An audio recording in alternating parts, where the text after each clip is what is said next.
So upon turning on the power switch, we have to be ready pressing F2 of the keyboard.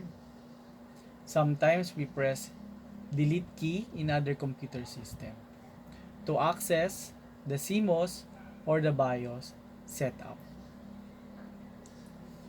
So when you reach the CMOS or the BIOS setup software, we have to set the booting sequence of the computer system in order for the system to start with the USB installer. After which, don't forget to save the configuration. So we have to choose yes and press enter.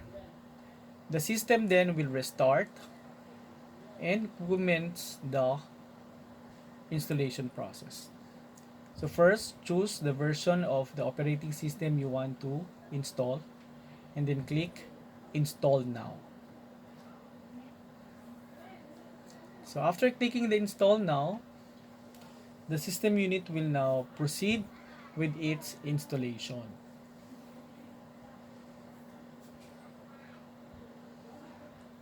At this point, we will accept the end user's license agreement by ticking on the checkbox located at the lower left portion with the message accept agreement. And then after that, choose customize option for the installation.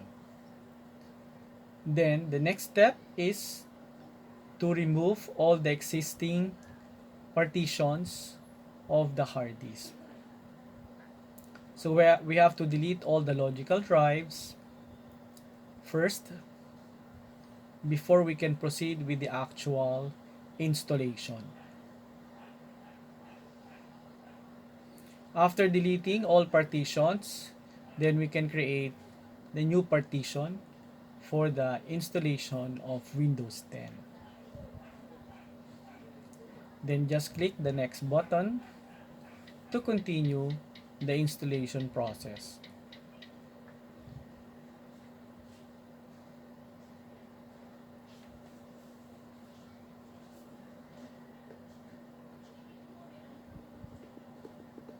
So at this point, installing Windows 10 is now on its process. Just wait for some few seconds for the system to restart. After restarting, it is now time for our hard disk drive to initiate the booting sequence. It's not anymore the floppy disk drive that will boot up. So from the hard disk drive with the new almost complete installation of Windows 10, we are about to enter the product key. But since this is just a demonstration process, we will skip the step.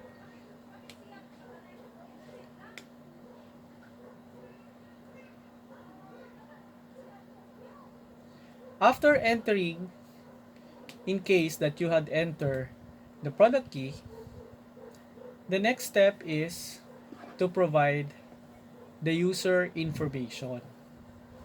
As the owner of the personal computer, please be ready with the user credentials by typing the username and the password.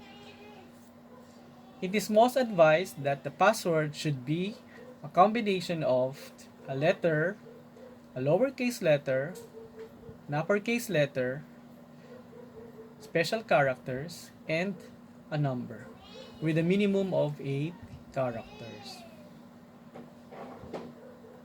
Then some few questions will be asked for security purposes. Just choose one and provide the right answer.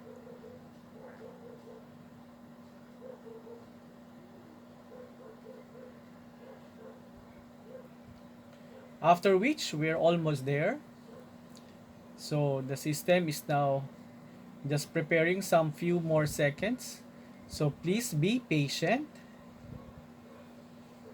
and wait for the installation process to be completed.